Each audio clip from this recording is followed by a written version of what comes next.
Buenos días, hermanos. Hoy vamos a tratar un tema bastante interesante.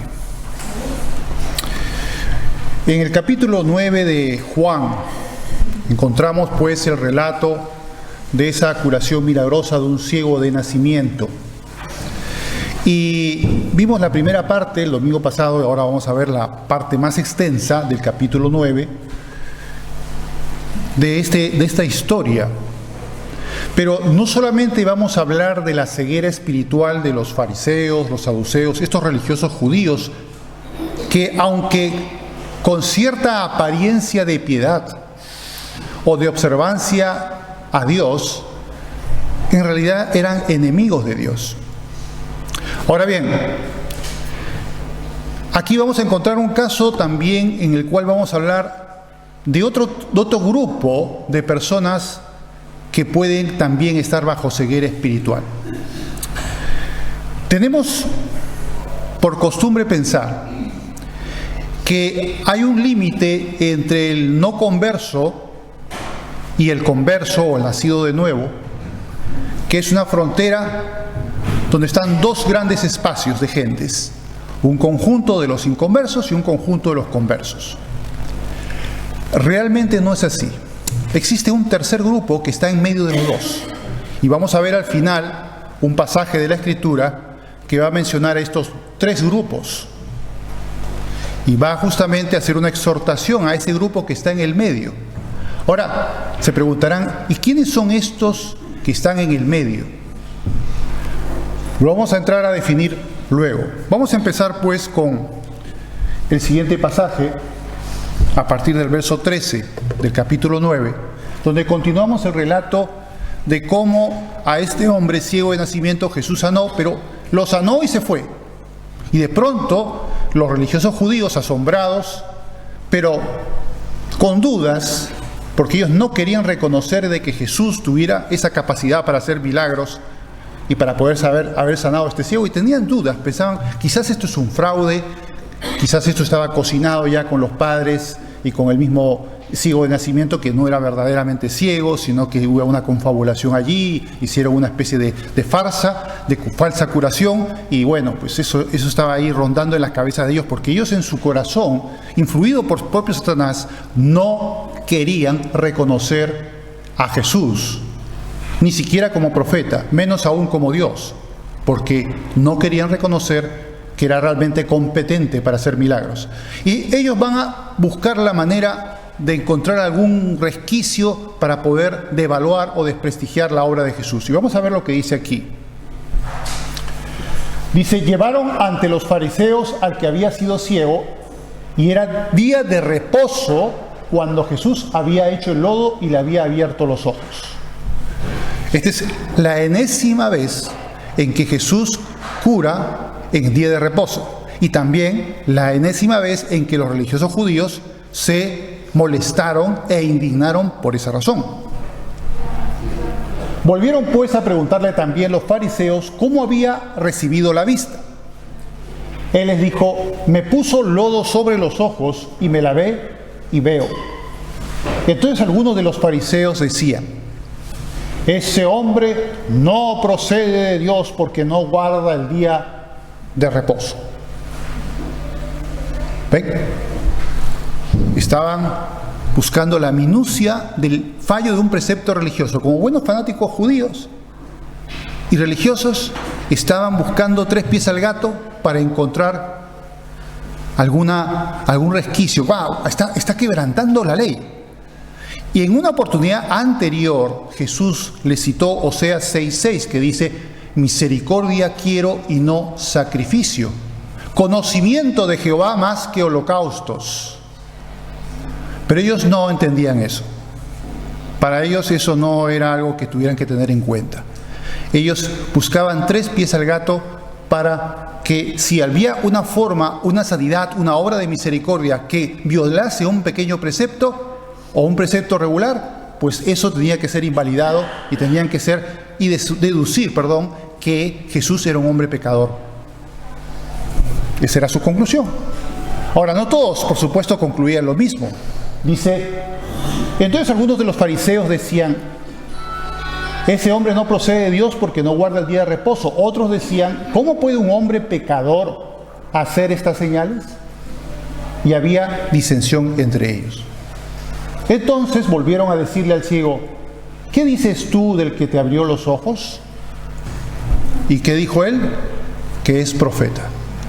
Por lo menos él sí lo creía. Y no estaba con ínfulas ni con dudas en relación a si por haber sido sanado en día de reposo era un pecador Jesús. Bueno, él no conocía todavía quién era Jesús, porque Jesús se fue, después que lo curó, se fue. Y luego volvería a encontrarse Jesús con él. Pero en ese momento, pues él no sabía quién era. Pero vemos que él reconoce de todas maneras que para poder haber sido sanado tenía que este hombre tener el poder de Dios. Y si bien no lo reconoció todavía como el Mesías, sí lo reconoció por lo menos como profeta. Luego que sigue, luego dice, pero los judíos no creían en él, en Jesús. Bueno, perdón, que los judíos no creían en él, que él había sido ciego y que había recibido la vista, hasta que llamaron a los padres del que había recibido la vista. Y le preguntaron diciendo, ¿es este vuestro hijo, el que vosotros decís que nació ciego? ¿Cómo pues ve ahora? Trataba de encontrar a ver si los padres podían revelarles de que realmente su hijo no había sido ciego de nacimiento, ¿no? Esa era su intención. Dice, sus padres respondieron y le dijeron, sabemos que este es nuestro hijo y que nació ciego, pero ¿cómo ve ahora? No lo sabemos. ¿O quién le haya abierto los ojos? Nosotros tampoco lo sabemos. ¿Edad tiene? Preguntadle a él hablará por sí mismo. Esto dijeron sus padres porque tenían miedo de los judíos, por cuanto los judíos ya habían acordado que si alguno confesase que Jesús era el Mesías, fuese expulsado de la sinagoga. O sea, ya le tenían una oposición a Jesús. Nadie podía decir que él pudiese ser profeta o el Mesías. Para nada. Ya había una oposición. Ya estaba empezando larvarse una oposición y persecución contra los cristianos por parte en este momento de los judíos. Luego será de los romanos y luego será incluso de los falsos cristianos durante siglos. Luego dice, por eso dijeron sus padres, ¿edad tiene? Preguntadle a él. Aquí estoy corriendo porque luego me voy a detener en la parte final. Entonces volvieron a llamar al hombre que había sido ciego y le dijeron, da gloria a Dios. Nosotros sabemos que ese hombre es pecador. Ellos ya lo habían condenado, juzgado a Jesús. Ese hombre es pecador porque sana en día de reposo y eso no se puede hacer. Ya Jesús les había explicado que no es así, que si se cae un animal en el pozo, pues tú vas y lo recoges, que los mismos sacerdotes ofician el día de sábado también. O sea, les había explicado, les había citado Oseas 6:6, en fin. Pero ellos, R con R, no querían entender, cerraron su mente y obcecadamente seguían con la misma cantaleta. Entonces él respondió y dijo, si es pecador, no lo sé. Una cosa sé, que habiendo yo sido ciego, ahora veo. A los hechos me remito. He sido sanado ciego de nacimiento. ¿Sabe Dios qué tendría? Si sería un problema del ojo, del córtex visual, del cerebelo, porque alguna de esas fases, el nervio óptico, ¿sabe Dios qué? La cosa es que este hombre ahora podía ver. Y ya eso era algo sorprendente. Luego dice, le volvieron a decir, ¿qué te hizo? ¿Cómo te abrió los ojos? Él le respondió, ya os lo he dicho, y no habéis querido oír. ¿Por qué lo queréis oír otra vez? Y aquí comienza a enfurecerlos. ¿Queréis también vosotros haceros sus discípulos? Y claro, esos son los enojó terriblemente, ¿no? Ellos, que al contrario, ellos le tenían asco a Jesús, y encima dice, ¿acaso queréis vosotros haceros vuestros discípulos? ¿Sus discípulos? ¿Queréis? Luego dice, y le injuriaron por causa de eso, y dijeron, tú eres su discípulo. Pero nosotros, dice con mucha arrogancia, discípulos de Moisés somos. Como diciendo, tú eres una piltrafa que no sabes ni de qué estás hablando, pero nosotros que somos unos eruditos, que estamos anclados en la verdad de la ley de Moisés, podemos pontificar sobre este asunto. ¿Tú qué sabes?, le dicen al ciego. Nosotros sabemos que Dios ha hablado a Moisés, pero respecto a ese, o sea, Jesús, no sabemos de dónde sea. Respondió el hombre y les dijo, fíjense lo que dice, pues esto es lo maravilloso, que vosotros no sepáis de dónde sea, y a mí me abrió los ojos, y sabemos que Dios no oye a los pecadores, pero si alguno es temeroso de Dios y hace su voluntad, a ese oye. Desde el principio no se ha oído decir que alguno abriese los ojos a uno que nació ciego. Si éste no viniera de Dios, nada podría hacer. Respondieron y le dijeron, tú naciste del todo en pecado y nos enseñas a nosotros, y le expulsaron probablemente de la sinagoga. Dicen, tú que has nacido en pecado. Fíjense, ya ellos automáticamente, como vimos el domingo pasado, discriminan de que ese hombre fue ciego de nacimiento porque nació en pecado. O sea, ya ellos juzgan que nació en pecado. ¿Qué pecado hizo si fue de nacimiento? ¿En el vientre de su madre pecó? O como los decían los discípulos, será de sus padres que el pecado de los padres ha sido castigado en el hijo. Y bueno, pero ellos ya inmediatamente juzgaron que era el pecador, era el ciego. Bueno, ahora continuamos ya con la parte más interesante del asunto. Y aquí pasa lo siguiente. Jesús no quería dejar las cosas incompletas, porque el Señor siempre quiere cumplir sus propósitos, completarlos, llevarlos a buen término. Había sanado al ciego de nacimiento, pero faltaba lo más importante, sanar su alma, para que sea salvo. Entonces Jesús nuevamente busca a este hombre y lo encuentra. Y cuando lo encuentra, no le dice, hola, mira, ¿qué tal te van con tus nuevos ojos? ¿Cómo te vas? ¿Te va bien? ¿Estás viendo bien? ¿Cómo está tu vista? ¿Va y le pregunta eso? ¿O cómo está el tiempo? ¿O alguna trivialidad? No, él va al grano y le pregunta, ¿crees tú en el Hijo de Dios? Ya había tenido una conversación sobre la naturaleza de quién era el que le había sanado con los fariseos. Pero ahora se encuentra con Jesús mismo, porque Jesús mismo lo buscó precisamente para que él absolviera esa gran pregunta, que es la pregunta dirigida a todos nosotros, a toda la humanidad. Todos tenemos que interpelar esta pregunta.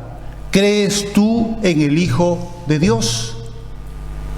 Yo sé que aquí, en esta sala, la gran mayoría, quizá todos, no lo sé, nunca puedo presumir de que todos en la sala hayan creído realmente en el Hijo de Dios. Nunca debo presumir. No es bueno que lo haga, porque si no, no podía predicar el Evangelio. Y ahora vamos a encontrar un caso en el cual vamos a ver ese tercer grupo de personas que están entre los inconversos y los conversos, y que pueden pasar como conversos, por supuesto, pueden pasar como cristianos y como creyentes.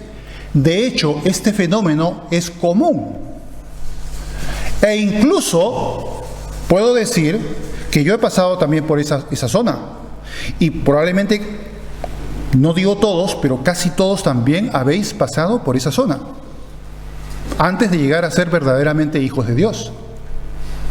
¿A qué me estoy refiriendo? Al cristianismo nominal.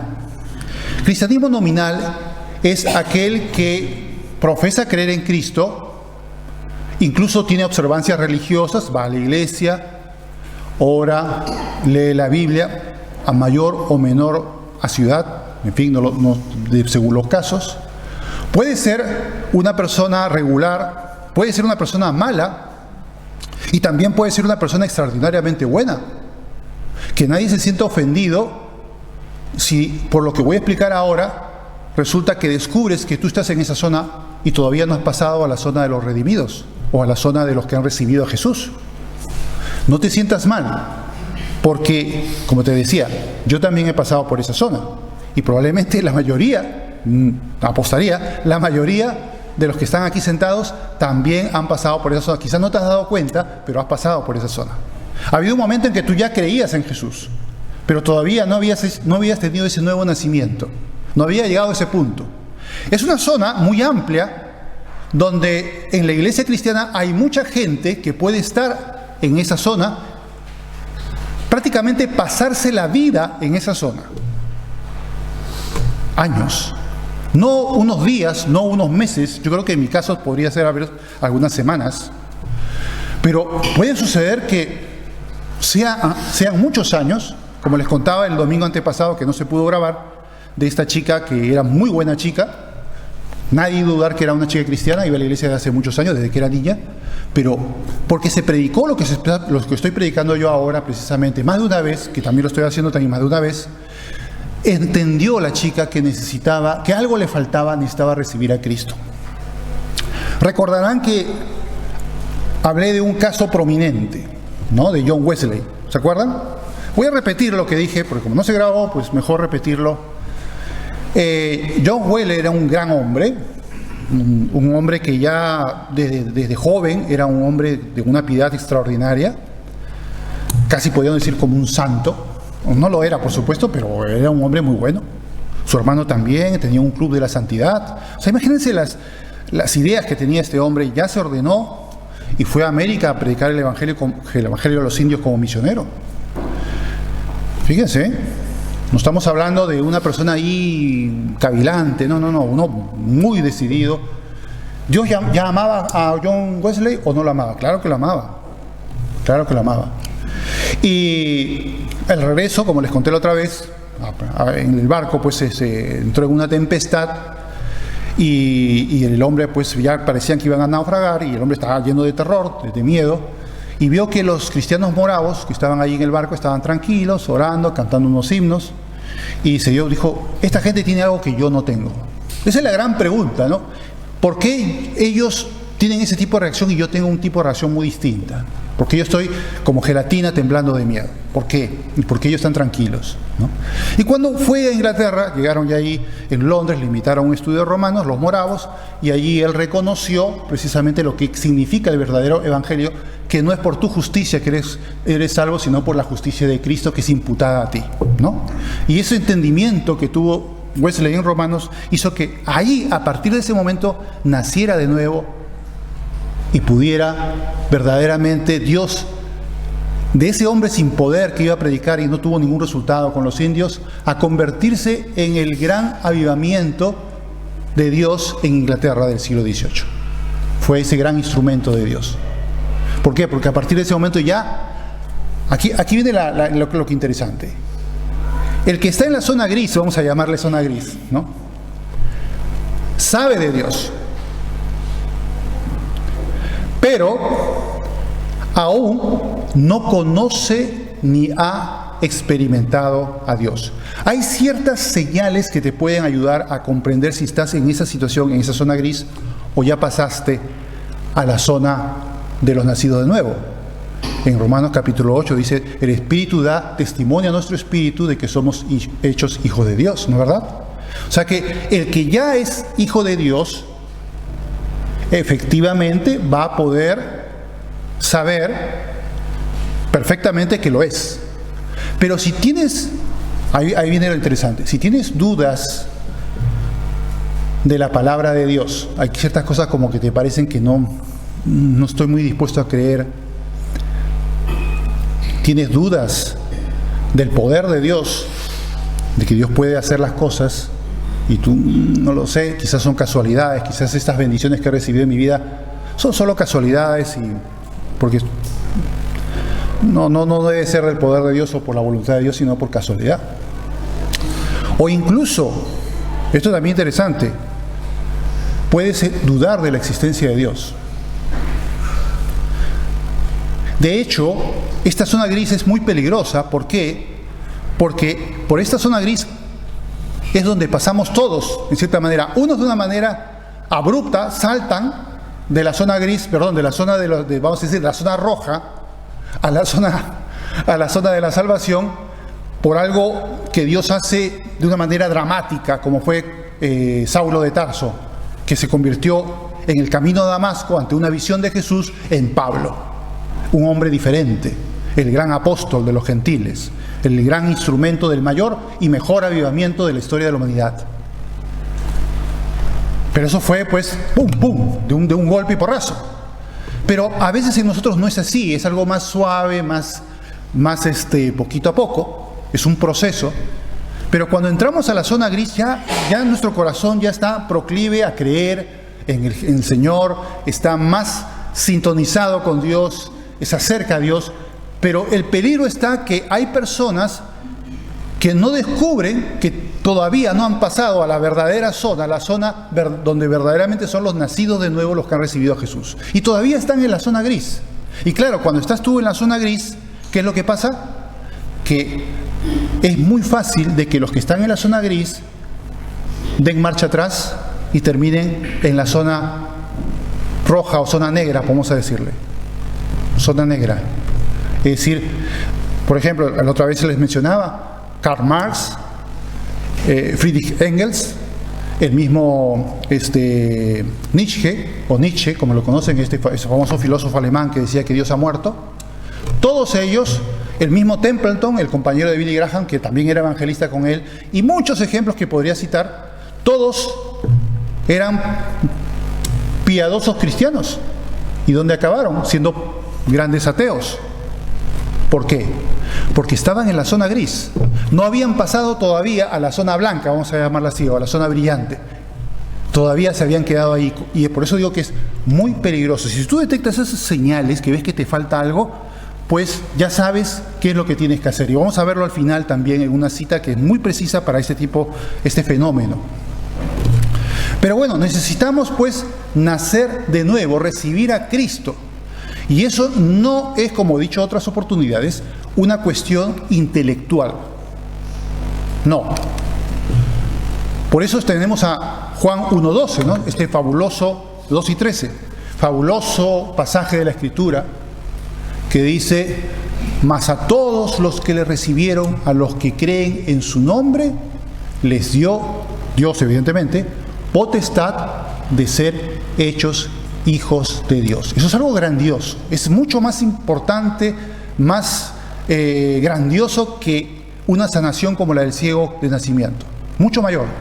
Pasar de las tinieblas a la luz de Dios, eso es un milagro portentoso. No se imaginan cuán milagroso es.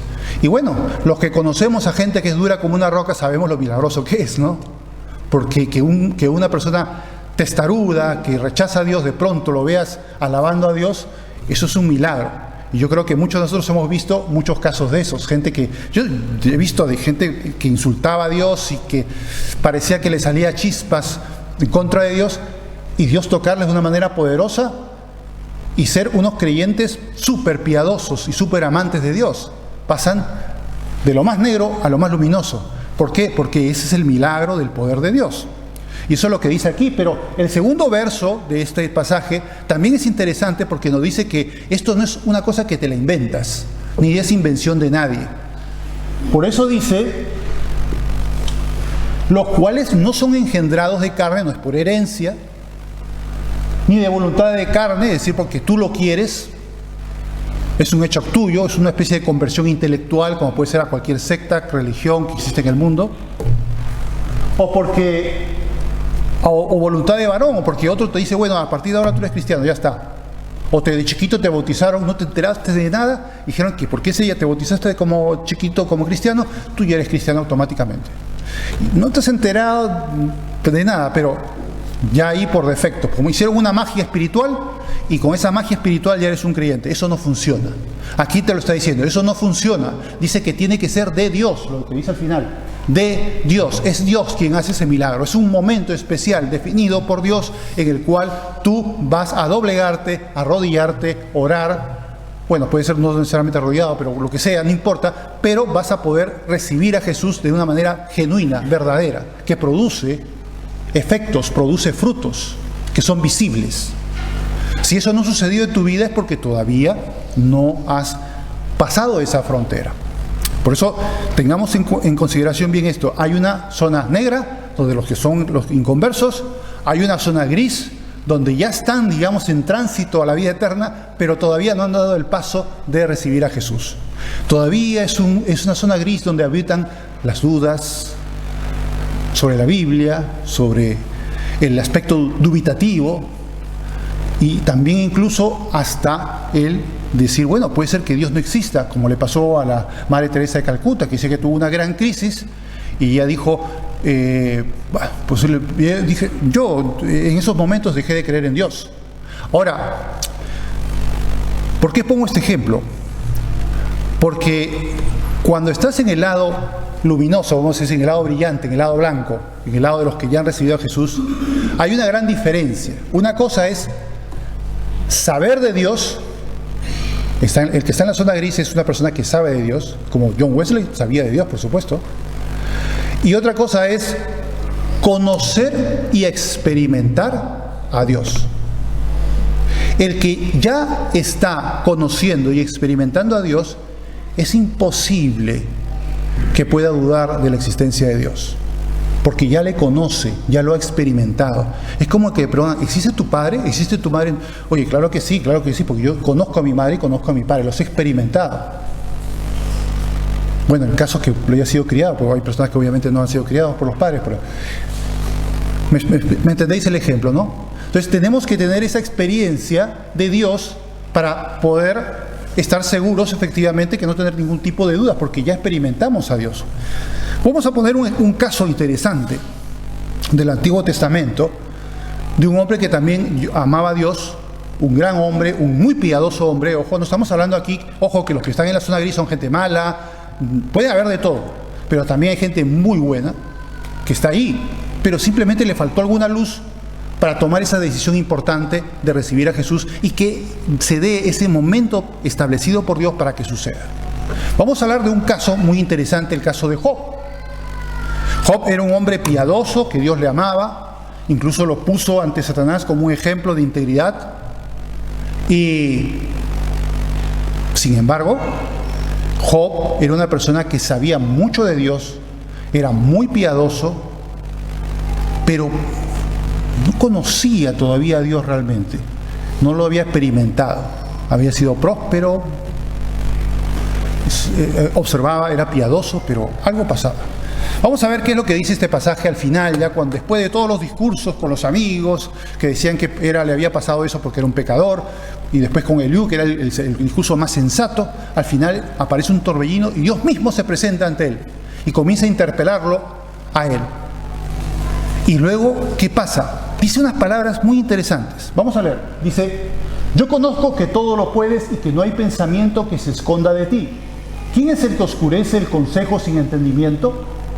Por tanto, yo hablaba lo que no entendía, cosas demasiado maravillosas para mí que yo no comprendía. Oye, te ruego y hablaré. Te preguntaré y tú me enseñarás. Y aquí viene lo interesante, lo he puesto en amarillo. De oídas te había oído, mas ahora mis ojos te ven. Qué diferencia, ¿no? Por tanto me aborrezco y me arrepiento en polvo y ceniza. Y es así. Esa zona gris es una zona donde podemos decir que oímos de Dios, sabemos de Dios, de oídas te había oído.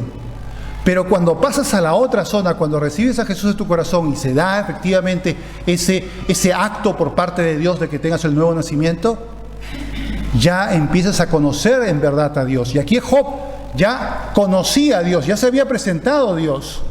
Había algo palpable, lo había visto, no en sentido de su fisionomía, pero sí en su aparición. Y había recibido directamente de Dios un discurso. Bueno, realmente fueron 2 discursos. Y claro, al final, dice en conclusión Job: de oídas te había oído, mas ahora mis ojos te ven. ¿Qué diferencia? Ahora conocía a Dios y ya experimentaba a Dios, lo que antes no había sucedido todavía. Otro ejemplo que podemos citar es el caso de Cornelio. Cornelio era un oficial romano, pero un hombre muy piadoso, muy que seguía las leyes judaicas, y Dios reconocía la piedad de este hombre, a tal punto que ese hombre que sabía de Dios, pero no sabía, le faltaba ciertos conocimientos, no sabía de Jesús. Y Dios no quería que una persona, y esto es muy interesante, que le busca, se quede sin conocerle verdaderamente. Todo aquel que busca a Dios va a encontrar a Dios y Dios se va a revelar a él, el que sinceramente le busca. Porque Jesús dijo, todo el que a mí viene, yo no le echo fuera. Y Dios, sabiendo esto de Cornelio, de ese corazón tan noble, hizo que apareciera un ángel y le dijera, anda a llamar a tal Simón de Cirene. Perdón, a Pedro, que le llaman Simón, pero no Simón de Cirene. Bueno, llamaron a Pedro. Pedro tuvo una visión y dijo, anda donde Cornelio. Y no podía ir porque los judíos no tenían por qué reunirse con los gentiles. Pero Dios le muestra que se deje de tonterías. Le va a pasar una visión y dice, anda. Y efectivamente va a Pedro con algunos compañeros, predica a Cristo, inmediatamente desciende el Espíritu Santo sobre Cornelio y todos los que estaban con él. Y esta gente que antes sabía de Dios, ahora conocía y experimentaba a Dios. ¡Qué gran diferencia! Ahora, alguien podrá decir, bueno, pues tú estás contando cosas de la Biblia, probablemente pues tú eres otro de esos que se ha programado conocimientos, pero en el fondo no lo vives, y como no lo vives, pues bueno, todos son cuentos chinos que están bien para engañar a la gente sin cautas de una feligresía en una iglesia, ¿no? ¿Puedo yo dar testimonio de conocer a Dios? ¿O todavía sigo en la zona gris, sabiendo de Dios y predicando sobre cómo conocer a Dios, aunque todavía estoy en la zona gris? Pues sí, yo también he pasado por esa zona gris, por supuesto. Por eso le digo que no te sientas mal. Si en este momento estuvieras en la zona gris, no te sientas mal. Más bien, reconoce para que puedas pasar a la zona de verdad, a la zona del verdadero creyente. Eso es lo que quiero transmitirles. No que se desalienten, sino más bien que den el gran paso. Y yo pues también sabía de Dios hasta que un momento un momento especial, escuché a una señora predicarle a mi madre, me habló de Efesios 1:4, según fuisteis escogidos desde antes de la fundación del mundo. Eso me tocó tremendamente. Me dije, chau chau bambino, me despedí, me fui a mi casa y en la noche me arrodillé con enormes ganas de orar y ahí entregué mi vida a Cristo. Ahí fue cuando nací de nuevo, y se notó. Antes ya creía, pero ahí fue el momento donde verdaderamente dejé de saber de Dios para empezar a conocer y experimentar a Dios. Poder sentir ese gozo especial que solamente viene de la comunión con Dios. Poder recibir respuestas inmediatas a las oraciones. Por ejemplo, estaba con una máquina de escribir que antes se usaba así, algunos ya se lo han olvidado, bueno, pero yo creo que todos vosotros sí sabéis de eso, y no funcionaba, y Señor, haz que funcione porque necesito usarla, y comenzó a funcionar. O había un corte de agua, pero yo necesitaba agua, y Señor, que salga agua, comenzaba a salir agua, ¿no? Ese tipo de oraciones de las personas que recién han recibido a Cristo, que son inmediatas, ¿no? Hay esa unión, esa piedad, pero también, y esto es más importante, oír la voz de Dios en determinadas partes de mi vida, ocasiones, incluso cuando estaba al borde de la muerte, cuando ya veía que ya parece que me iban a matar, una vez que tuve rehén, y bueno, dije, oraré pues para que Dios, para que coja mi alma, porque ya parece que con esto ya no hay salvación, ya esto parece que están muy decididos, me van a dar vuelta, y oraré pues para preparar mi espíritu para ir a la presencia del Señor. Y inmediatamente el Señor me interrumpe la oración y me dice, no ores para morir, ora para vivir. Y en otras ocasiones, por ejemplo, oraba por encontrar a una persona y el Señor me dice, anda, desciende, yo vivía en el 8º piso, abajo vas a encontrar a esa persona, y abajo estaba esa persona. O sea, ya no es que tú sabes de Dios, sino que ya tú has oído la voz de Dios en determinados momentos de tu vida, que ya has recibido instrucciones precisas, ya has recibido respuestas precisas a tus oraciones. Es que entonces tú ya sabes quién es Dios y has experimentado a Dios. O sea, ya no es un cuento chino que lo estás repitiendo como un loro a los demás porque, bueno, para ver cómo los engañas. No, es algo real, es algo que yo ya lo estoy viviendo desde hace 42 años, y muchos de los creyentes de vosotros también lo estáis viviendo. Y podéis contar muchas anécdotas de cómo Dios, habéis podido experimentar a Dios. Por tanto, esto no es una cuestión de leyenda, sino de realidad. Ahora continuamos con esa parte de lo que continúa el verso siguiente, que dice, ante la pregunta, ¿no? ¿Crees tú en el Hijo de Dios?, que le dice Jesús al ciego. Pero él dice, ¿quién es Señor para que crea en Él?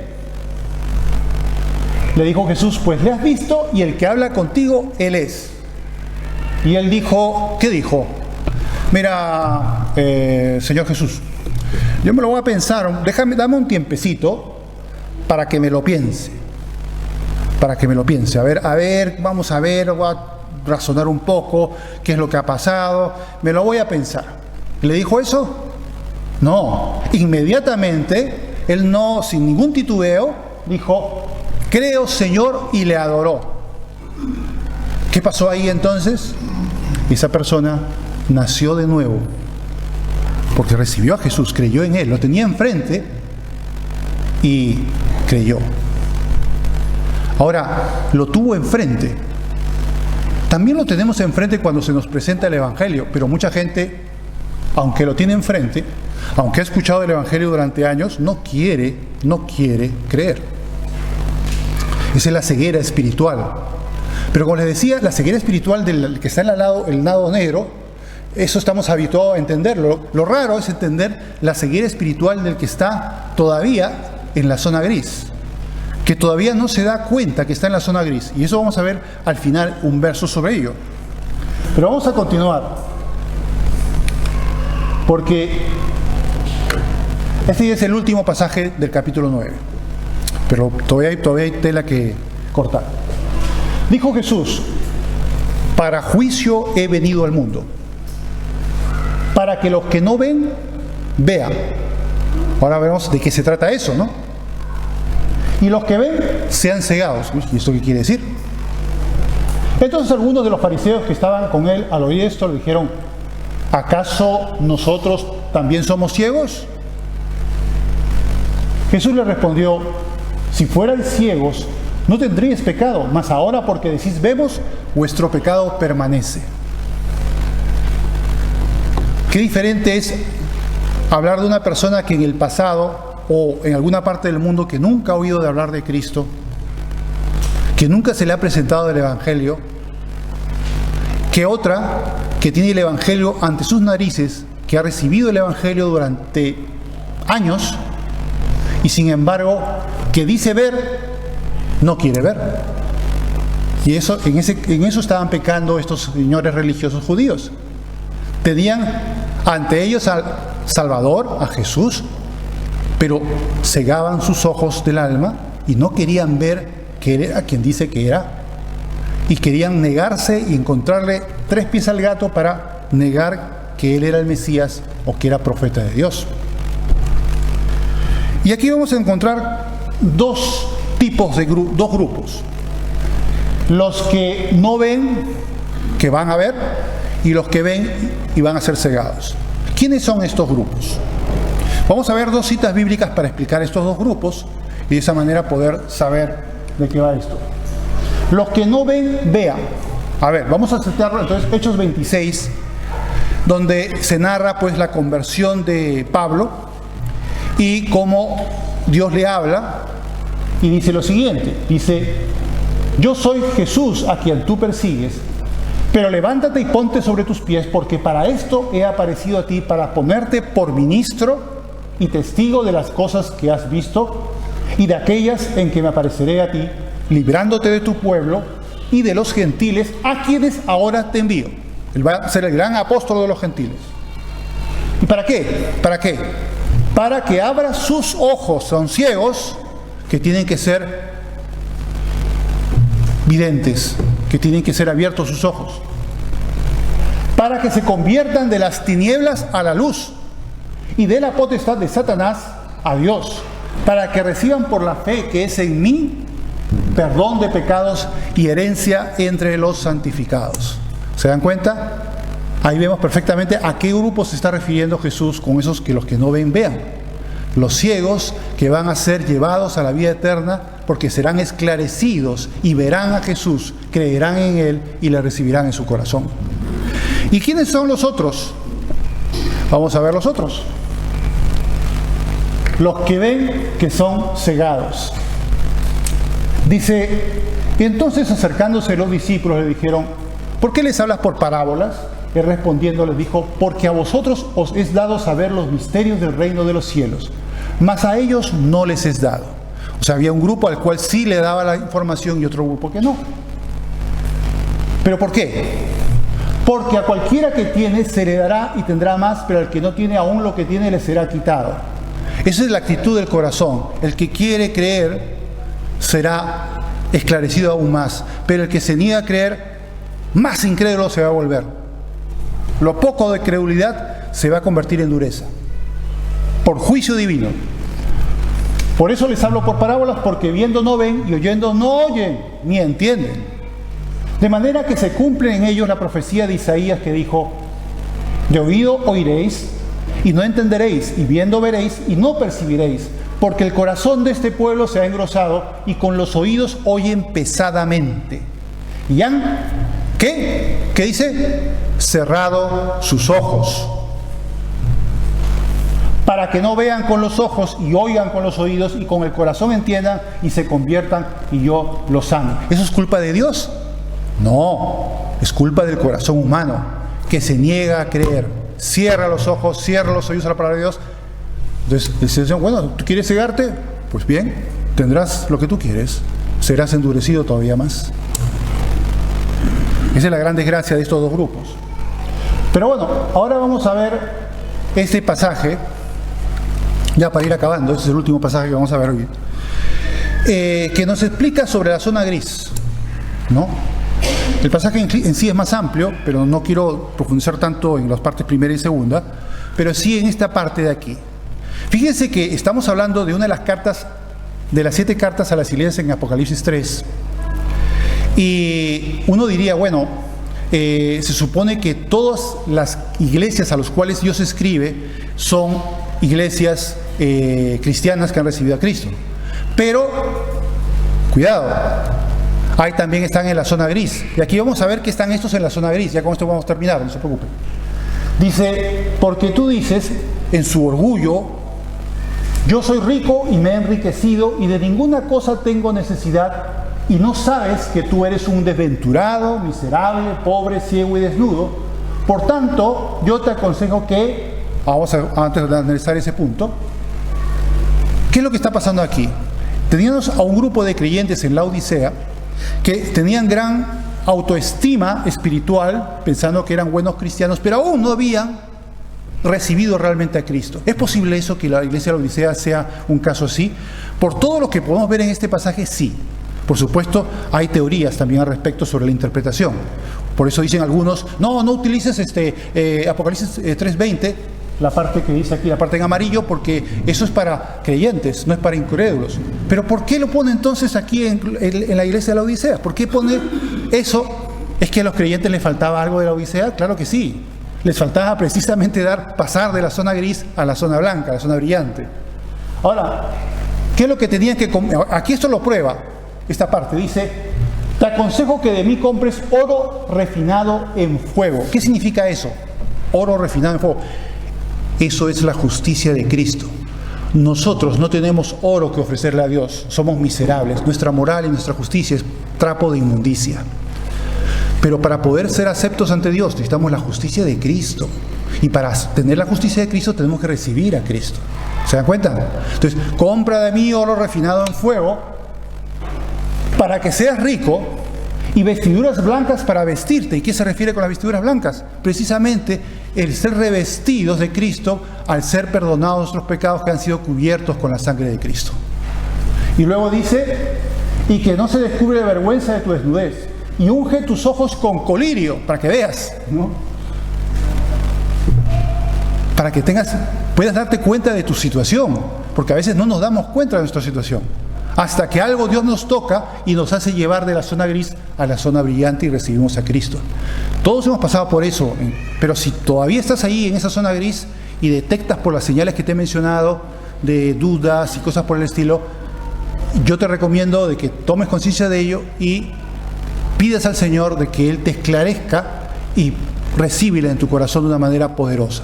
Así, de esa manera, puedes asegurarte de que ya has pasado de saber de Dios a conocer y experimentar a Dios. Y luego viene lo siguiente, dice: yo reprendo y castigo a todos los que amo. No está diciendo que no ama a esta persona, a este grupo de personas. Aquí muchos de nosotros también estuvimos ahí. Nos ama, ya nos ama. Ya amaba a Job, ya amaba a Cornelio, ya amaba a John Wesley y así tantos otros. Ya los amaba, por supuesto que sí, ya amaba a los laodicenses. Pero les tiene que reprender para que pasen de la zona gris a la zona luminosa. Sean de sabedores de Dios a conocedores y experimentadores de Dios. Por eso dice, he aquí, yo estoy a la puerta y llamo. No está todavía dentro, está afuera, está en la puerta. Está pidiendo entrar. ¿Ustedes creen que esto se puede tratar de un creyente? Y luego dice, si alguno oye mi voz y abre la puerta, entraré a él y cenaré con él y él conmigo. Ahora me vas a conocer y me vas a experimentar de verdad. Eso es lo que quiere decir este pasaje. ¿Se dan cuenta? La gran diferencia. Es una exhortación de parte de Dios diciéndote, mira, si detectaras que estás en la zona gris, yo te aconsejo, te exhorto a que te des cuenta y que, así como hizo esta chica, que era muy buena chica, escuchó estas prédicas parecidas a las que estoy diciendo yo ahora y se puso a pensar, se dio cuenta que le faltaba algo efectivamente, procedió a recibir a Cristo y después se convirtió en una persona extraordinaria. Si antes ya era buena chica, después, esta chica era un fuego. Eso es importantísimo. Por eso, si alguien por aquí tuviera esas características, ya sabes lo que tienes que hacer. Abre la puerta a Jesús para que Él entre en tu corazón, cene contigo y tú con Él. Y así de esa manera vas a poder verdaderamente experimentar a Dios y conocerlo de verdad. Oremos. Padre Santo, te doy las gracias por este consejo de tu palabra. Queremos pedirte, oh Dios, que nos ayudes a poder reconocer si en alguno de nosotros aún todavía está en esa zona gris, que pueda, Señor, dar ese gran paso que es necesario para pasar a la zona de la salvación, a la zona de aquellos que ya han nacido de nuevo, que no es una cuestión intelectual, sino algo verdaderamente espiritual, que tú lo haces. Te pido, Dios, que trabajes con poder. Te damos las gracias por todos aquellos que han pasado de muerte a vida, que han pasado de una zona a la otra, oh Dios, y te pido que tú verdaderamente hagas prodigios en cada alma, Señor. Tú sabes los corazones de los aquí presentes y tócalos según sus necesidades. Te pedimos todo esto, oh Dios, en el nombre precioso de Jesús. Amén.